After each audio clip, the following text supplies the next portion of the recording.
नमस्कार, मैं वीना वर्मा हमारे यूट्यूब चैनल एस्ट्रो वीना पर आपका हार्दिक स्वागत करती हूँ। धन्यवाद भी देती हूँ कि आप मेरे साथ जुड़े हुए हैं।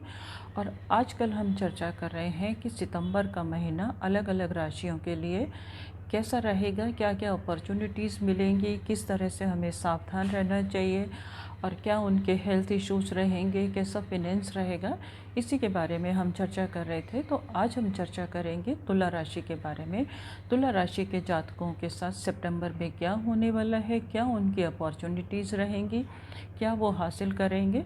ये सब जानने से पहले सबसे पहले हम डिस्कस कर लेते हैं कि तुला राशि के जो जातक हैं उनकी पर्सनालिटी और उनका लॉर्ड और उनकी जो एक्टिविटीज़ हैं उसके बारे में हम जान लेते हैं।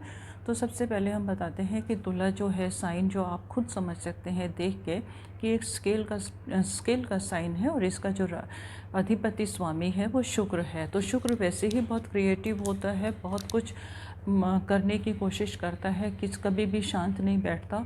और जैसे कि तुला जो है स्केल है, तो ये लोग भी जो है कभी शांत नहीं बैठते, हमेशा हर चीज़ में बैलेंस बनाने की कोशिश करते हैं, चाहे सोसाइटी हो, कहीं भी हो, घर हो, और बहुत अच्छे से बैलेंस बना भी लेते हैं, मैनिपुलेट भी बहुत अच्छे से कर लेते हैं, मार्केटिंग में बहुत अच्छे होते हैं।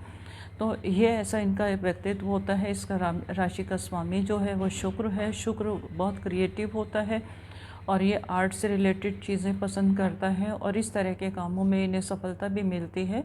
अब हम बात करते हैं तुला राशि का गोचर कैसा रहेगा। गोचर के अकॉर्डिंग ही हम प्रिडिक्शन करते हैं। तो इसका जो तुला राशि में का जो थर्ड हाउस है, तुला राशि के फर्स्ट हाउस में कोई भी नहीं बैठे हुए हैं, इनके सेकंड हाउस भी अभी खाली है। थर्ड हाउस में गुरु बृहस्पति अपनी ही राशि में बैठे हुए हैं और इनके साथ में केतु विराजमान है। तो इसमें क्या होगा कि इनको करेज की, बृहस्पति जो है अपने ही हाउस में बैठा हुआ है तो डेफिनेटली वो करेज, हिम्मत देगा और स्ट्रॉन्ग डिसीज़न देगा और इनको अपने छोटे लोगों से काफ़ी सहायता मिलेगी और आगे बढ़ेंगे। और जहाँ जहाँ ये देख रहा है वहाँ पर भी रिज़ल्ट अच्छे देने वाला है, क्योंकि अपने घर में बैठने के बाद इंसान इतना कंफर्टेबल हो जाता है कि वो खुश रह के सबको अच्छे रिज़ल्ट्स देता है। तो इनको जीवन साथी का भी सहयोग मिलेगा, क्योंकि वो सप्तम हाउस को देख रहा है और सप्तम हाउस का स्वामी जो है सप्तम हाउस में ही विराजमान है। तो इनको जीवन साथी का सहयोग मिलेगा और जीवन साथी के सहयोग से पार्टनर का भी सहयोग मिलेगा। और इस राशि के जातकों का विवाह अगर काफ़ी समय से रुका हुआ है और विवाह की वो कोशिश कर रहे हैं, तो इस मास में उनको विवाह के जो संबंध है वो पक्के हो सकते हैं। और इनको केतु की एनर्जी मिली हुई है, तो जो स्पीड है वो इनकी काफ़ी बढ़ जाएगी।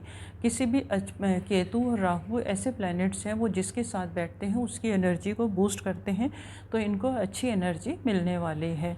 और इनके फोर्थ हाउस में शनि अपने ही राशि में विराजमान है और शनि अपनी राशि में बैठ के शशयोग जो बनाते हैं तो वो इनको बहुत कुछ देते हैं। और शनि के बारे में वैसे भी बोला जाता है कि जब ये मेहरबान हो जाते हैं तो रंग को राजा बना देते हैं, ऊंचाइयों तक ले जाते हैं। और तुला के साथ तो इनका संबंध वैसे भी बहुत अच्छा होता है और ये अपनी 10वीं दृष्टि से लगन को देख रहे हैं, तो डेफिनेटली इनकी पर्सनालिटी में, इनके कॉन्फिडेंस में इम्प्रूवमेंट आएगी। ये आगे बढ़ेंगे और जो चाहेंगे वो हासिल कर लेंगे और इनको सुख सुविधाएं मिलने वाली हैं। इनका रुतबा भी बढ़ने वाला है, काम में भी इनको प्रोग्रेस होगी। चंद्रमा इनके पंचम भाव में है। चंद्रमा जो इनके कर्म भाव का स्वामी है। चंद्रमा तो वैसे भी मूवमेंट में रहता है, तो जैसे जैसे इनके फेवरेबल हाउसेस में आएगा तो इनको काम में तरक्की मिलेगी। मंगल इनके सप्तम हाउस में विराजमान है, तो अगर किसी का संबंध, जैसे मैंने आपको पहले भी बताया कि शादी का रुका हुआ है और अगर वो ढूंढ रहे हैं तो इस मास इनकी जो खोज है वो पूरी हो जाएगी और इनके रिश्ते आगे बढ़ेंगे। और जीवन साथी के साथ भी, अगर मैरिड हैं तो जीवन साथी के साथ सुधार होंगे। और अगर पार्टनरशिप में कोई बिज़नेस कर रहे हैं तो इनको आगे जो है अपॉर्चुनिटीज़ मिलेंगी और बिज़नेस बढ़ने की पूरी उम्मीद है। और इनके जो भाग्य स्थान है यहाँ पर राहु बैठे हुए हैं, तो तुला वाले लोगों के लिए राहु जो है बहुत कुछ देते हैं, लगन को भी बूस्ट कर रहे हैं।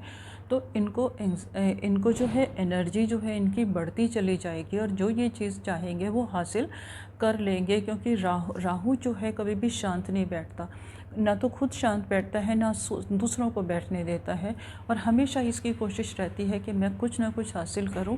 ये कभी फोकस नहीं बिगड़ने देता और ये जो हासिल करना चाहता है वो हासिल करके ही रहता है। और यहाँ पर इनके जो ठीक है माइंड में थोड़ी सी डिस्टर्बेंस रहेगी, एंग्जाइटी रहेगी, पर ये बहुत कुछ इसकी राहु की ताकत से ये बहुत कुछ हासिल कर लेंगे।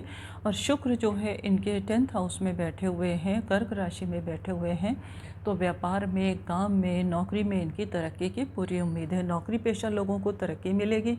रुका हुआ जो काफ़ी समय से बहुत लोग जो नौकरी की वजह से परेशान थे या जिनकी नौकरी जा चुकी है उनको दोबारा नौकरी मिलने की उम्मीद है।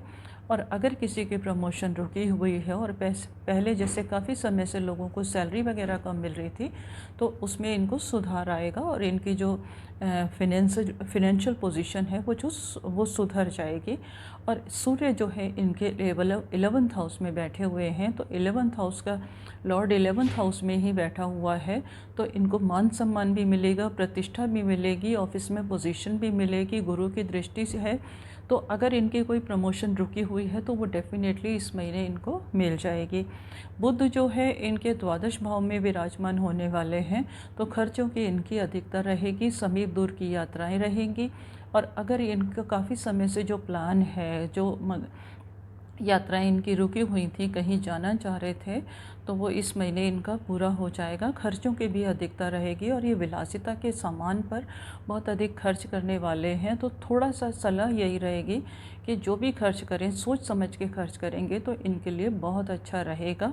और इनके लिए कुछ लोग जो हैं विदेशों में फंसे हुए हैं, विदेशों में आना जाना चाहते हैं और उनकी यात्राएं नहीं हो पा रही हैं, तो सितंबर के महीने में इनकी पूरी होने वाली हैं। उसके लिए प्रयास करेंगे तो डेफिनेटली इनको सक्सेस मिलेगी। इसके साथ ही मैं समाप्त करती हूँ। हाँ, अगर रेमेडीज़ पर ये जाना चाहते हैं और अच्छे रिजल्ट्स लेना चाहते हैं तो इनका भाग्यशाली जो रत्न है वो डायमंड है। और जो डायमंड नहीं पहन सकते वो इंडेक्स फिंगर में अगर ओपल पहनेंगे तो इनको उत्तरोत्तर लाभ होता चला जाएगा। बाकी सारे प्लैनेट्स इनके बहुत अच्छी पोजीशन पर बैठे हैं, तो अगर ये ओपल फुल फायर वाला इंडेक्स फिंगर में पहनेंगे तो ये थोड़े से प्रैक्टिकल हो जाएंगे। कभी कभी ना ये इमोशन में आ जाते हैं और दूसरों के लिए ज़्यादा करते हैं, तो प्रैक्टिकल होना दूसरों के लिए करना बहुत अच्छा होता है, परंतु अपना भी सोचना होता है। ये थोड़ा सा कम अपना सोचते हैं, दूसरों की भलाई में रहते हैं, तो इनको अपना सोचने के लिए, थोड़ा सा प्रैक्टिकल होने के लिए अगर ये इंडेक्स फिंगर में ओपल पहनते हैं तो इनको आगे बहुत लाभ होने वाले हैं। इसके साथ ही मैं आपसे विदा लेती हूँ, फिर मुलाकात।